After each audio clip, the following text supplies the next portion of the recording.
So just I wanted to discuss all things what we have seen earlier.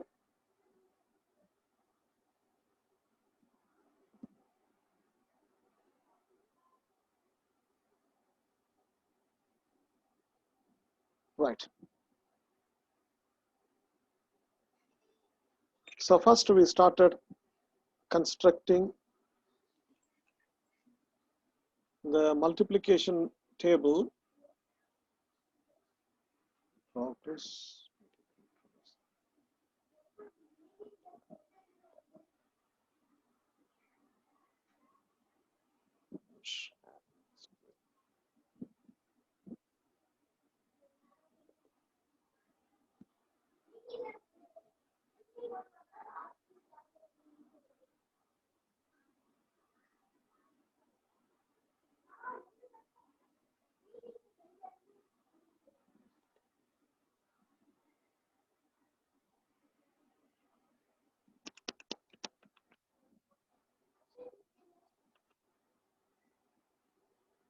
Okay.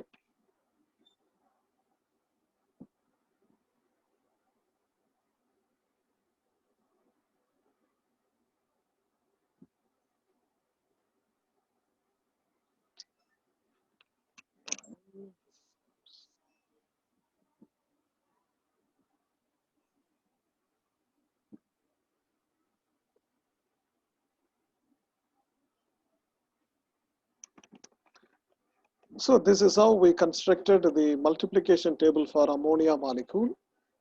And then we have seen the flow chart for the identification of a point group of the molecules. Suppose a molecule is given. First of all, you should know to identify the symmetry elements present in it. And then you have to write the symmetry operations present in it. What are symmetry elements? Symmetry element is a point or a line or a plane about which inversion, rotation, or reflection is done to get an equivalent electronic configuration.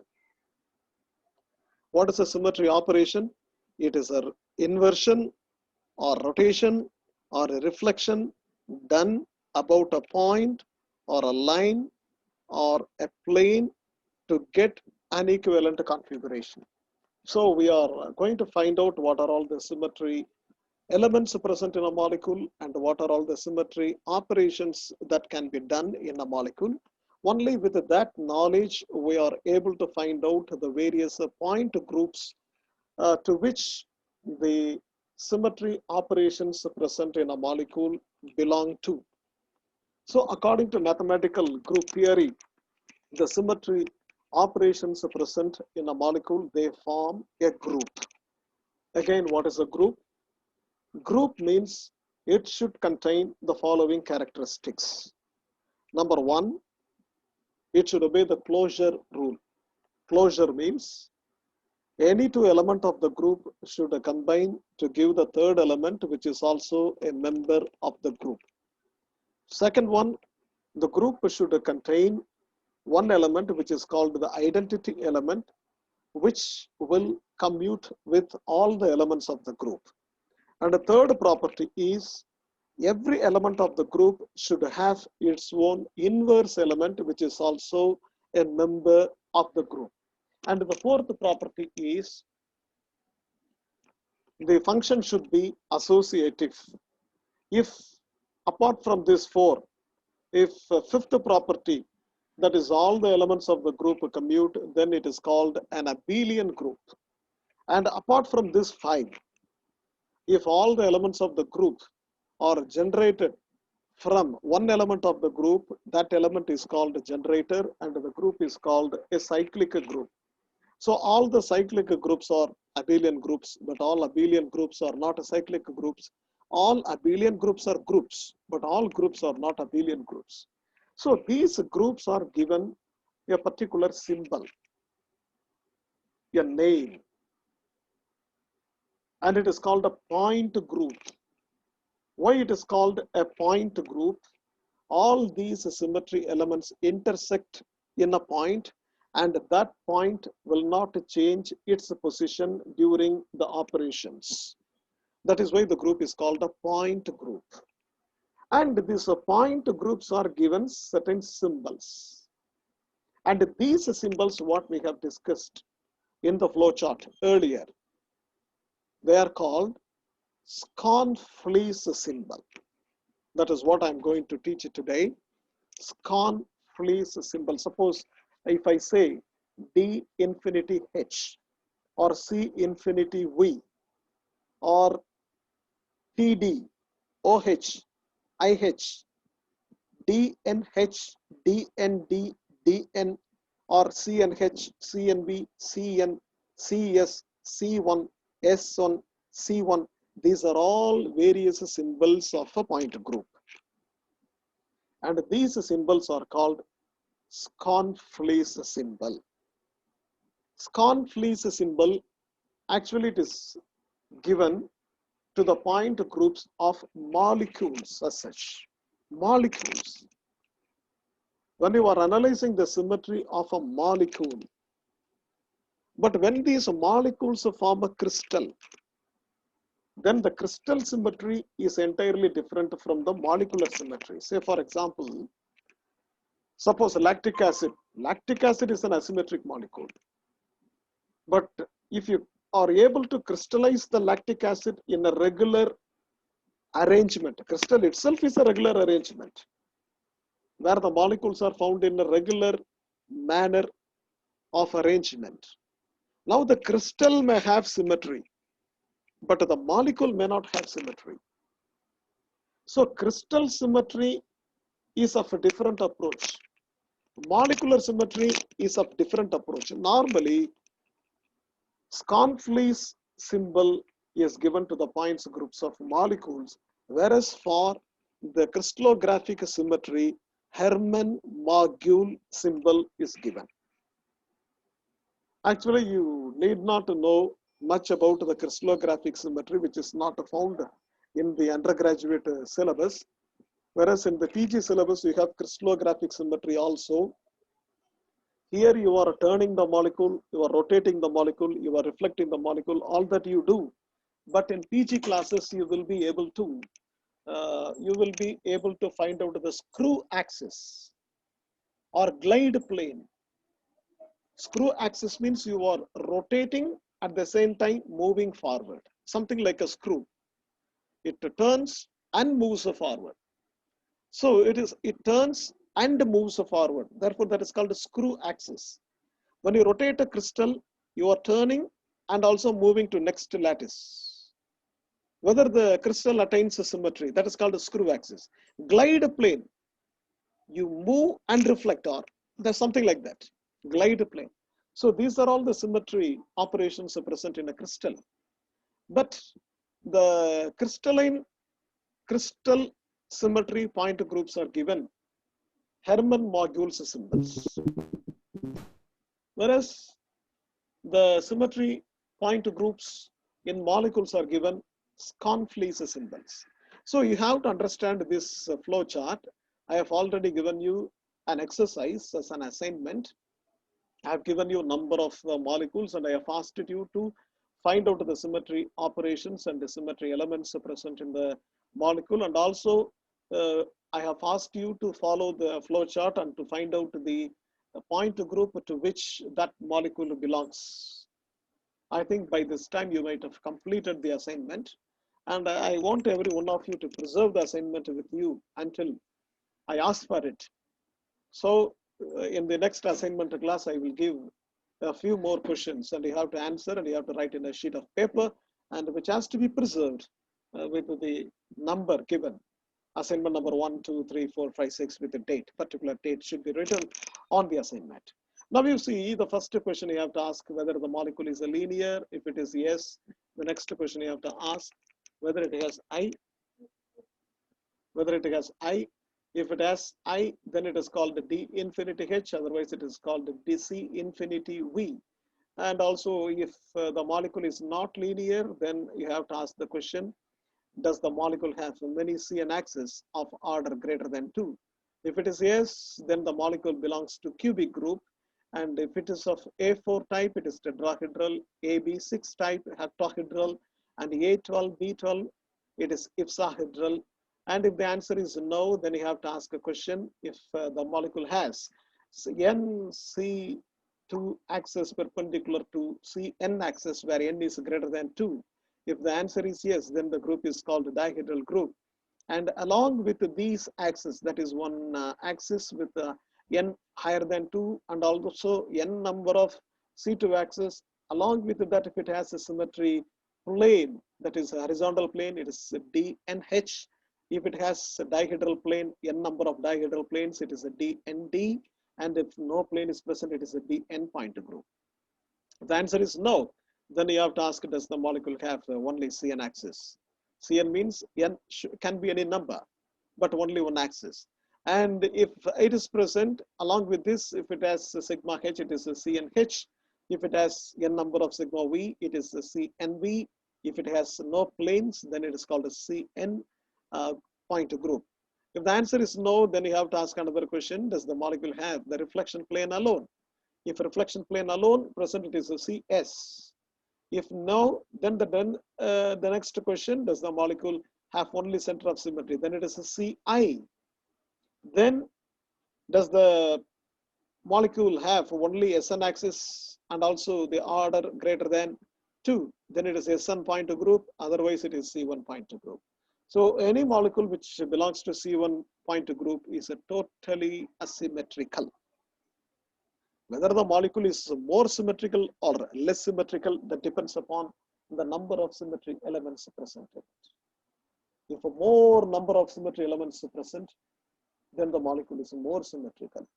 If no symmetry element is present other than identity, it is the least symmetrical. Any asymmetrical compound are least symmetrical. Lactic acid is the least symmetrical. Tartaric acid is the least symmetrical. Mesotartaric acid, tartaric acid. Mesotartaric acid is more symmetrical than the tartaric acid without meso, because at least mesotartaric acid has a reflection plane. Normal tartaric acid doesn't have that. Therefore, if it has more number of symmetry operations, then it is more symmetrical. If it has only identity element, it is the least symmetrical one. And we are going to discuss, actually the today's part I am coming to. This is the today's discussion that we are going to make. So, optical activity, two very important molecular behaviors can be determined by the group theoretical approach. First one is optical activity. Optical activity in organic chemistry, you might have studied what is optical activity. Optical activity means it is the ability of a molecule to turn the plane of a plane polarized light either towards right or towards left. If it turns towards right, then it is called dextro-rotatory. If it turns the light towards left, it is called levo-rotatory.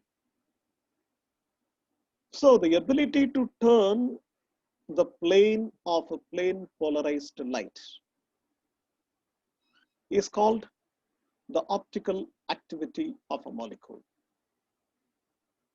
See now, qualitatively you might have studied in the lower classes if a molecule has asymmetric carbon. Asymmetric carbon means a carbon attached to 4 different groups. See, this is the lactic acid. So carbon has 4 bonds and the 4 bonds are attached to 4 different groups. One COOH, OH, CH3, H. 4 different groups. If you take tartaric acid, this is an asymmetric center, this is an asymmetric center.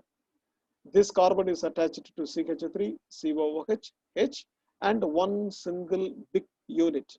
What is inside of it? That is not our concern. It's a big unit, can be treated as a one big unit, but this is not the same group which is attached to the other 3 bonds. Similarly, if you consider this carbon, a COOH, CH3H, and this one big group, the 4th one. Therefore, this is an asymmetric center, this is an asymmetric center. So, you might have studied if a molecule has asymmetric center, then the molecule is optically active. But the group theoretical approach is different. If you want a molecule to be optically active, first condition you can note down. First condition, it should not have SN axis. If a molecule has improper axis of symmetry, then that molecule will be optically inactive. And number two, it should not have S1, which means reflection plane. If S1 axis, S1 means it is 1 degree, no, that is 360-degree rotation, and then reflection means it is merely a reflection plane. If it has a reflection plane, then also it is optically inactive. So this can be explained with the mesoform of tartaric acid. So look at the mesoform of tartaric acid. If you assume this axis, it is S1. Or if you assume a plane here, this is the plane of a symmetry. You are getting superimposable mirror images. So it has a reflection plane. That means S1 axis is present. Therefore, mesotartaric acid is optically inactive.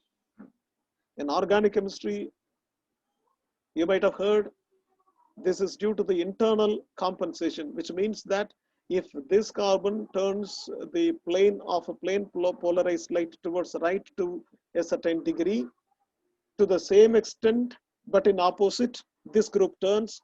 Therefore, internally the turning of the plane of plane polarized light is compensated. Therefore, mesotartaric acid is optically inactive due to internal compensation. But here we are not speaking about the internal compensation or external compensation. We speak about the relation between the symmetry and the optical activity. So if optical activity to be found, the molecule should not have SN axis. It should not have S1 axis, that means reflection plane.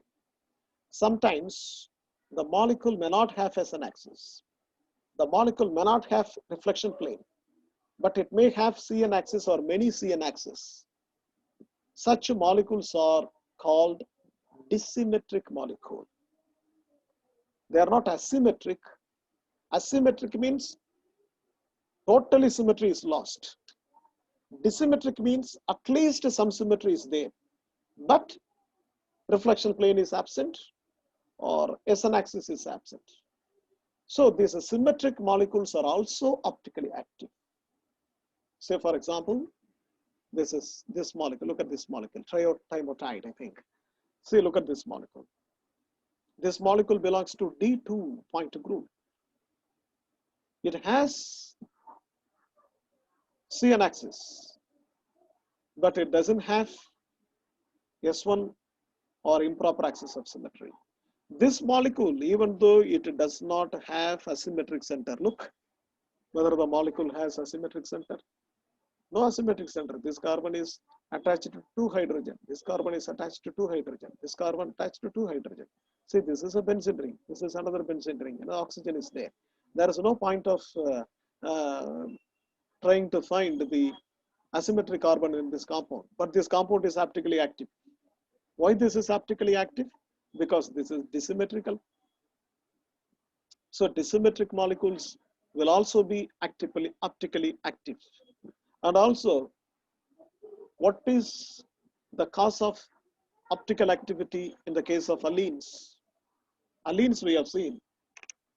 Allenes, they also do not have asymmetric centers or carbon atoms attached to different groups. But allenes are optically active. So because of the dissymmetry nature. So not only the asymmetric compounds, dissymmetric compounds are also optically active. So this is the group theoretical approach to the optical activity.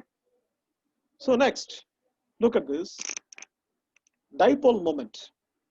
Whether the molecule has permanent dipole moment or it doesn't have. That also depends upon the symmetry of the molecule. See, if I is present, inversion center, if I is present, then the dipole moment will be zero. The bond may be polar, as in the case of carbon dioxide. Carbon dioxide molecule, the bond is polar, but as a whole, the molecule is non-polar because of the presence of the inversion center I. So inversion center means there is a center point. When you travel in opposite directions to the same distance, if you are able to find the same chemical environment, then the molecule is said to have inversion center I. Carbon dioxide center point is a carbon. On both sides, we have a symmetrical oxygen. Therefore, what will happen if a carbon oxygen that dipole and a carbon oxygen on the other side of the other dipole? These two dipoles are equal in magnitude but opposite in direction. Therefore, these two vectors, dipole is a vector quantity.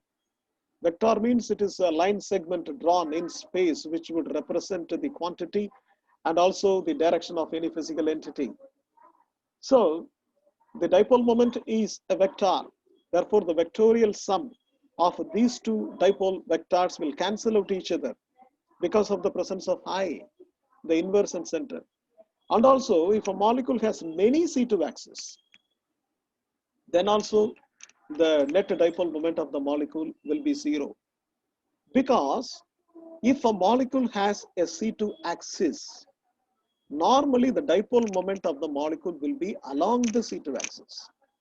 Say for example, water molecule, you know very well there is a C2 axis and the dipole moment is along the C2 axis.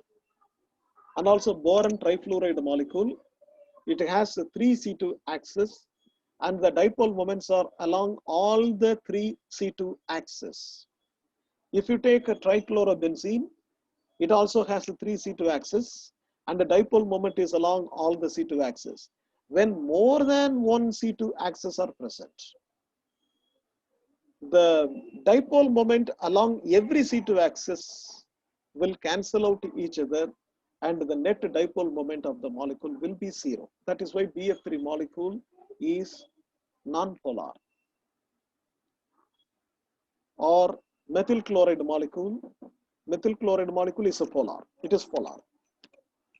Carbon tetrachloride molecule is a non-polar due to many C2 axes. Therefore, if a molecule has I, the inversion center, or if the molecule has many C2 axes, then the dipole moment will be zero. This is what we have seen today morning in the molecular properties, electrical properties of the molecules. So look here, ammonia has net dipole moment, but boron trichloride does not have net dipole moment because many C2 axes are present here. But in the case of ammonia, it has only C2 axis, no others, no C2 axis. Similarly, carbon dioxide molecule, net dipole moment is zero, whereas water molecule, there is a dipole moment because this has inversion center I, but this has no inversion center and also only one C2 axis. If many C2 axes were present, then this will also not be having net dipole moment. So Sconfle's notations are given to the point groups of molecules, whereas the Hermann-Mangeul notations are given to the point groups of crystals. Look here, if you mention 1 in Hermann-Mangeul, then Sconfle's symbol will be C1. If it is 1 bar here, it is Ci or S2. If it is 2, the corresponding Sconfle's notation is C2. If it is M, the corresponding Sconfle's notation is CS or S1. If it is 2 by N, it is C2H. If it is 2, 2, 2, it is D2. If it is MM2, it is C2V. If it is MMM, it is D2H. So only this much of idea about the Hermann-Margit symbol and its Confice symbols are sufficient for you. So this is how the dipole moment and the optical activity of the substances are approached in group theoretical point of view. Joshua Gabriel, please unmute yourself. Joshua Gabriel. Yes, sir. Are you able to understand, man? Hi, sir. Okay, right. There is Divya. Divya is there.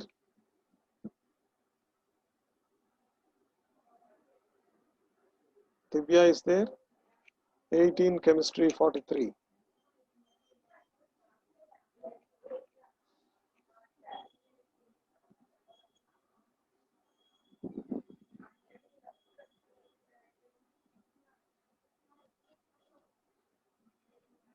Okay. So I end the meeting now. You please rejoin. It's almost time.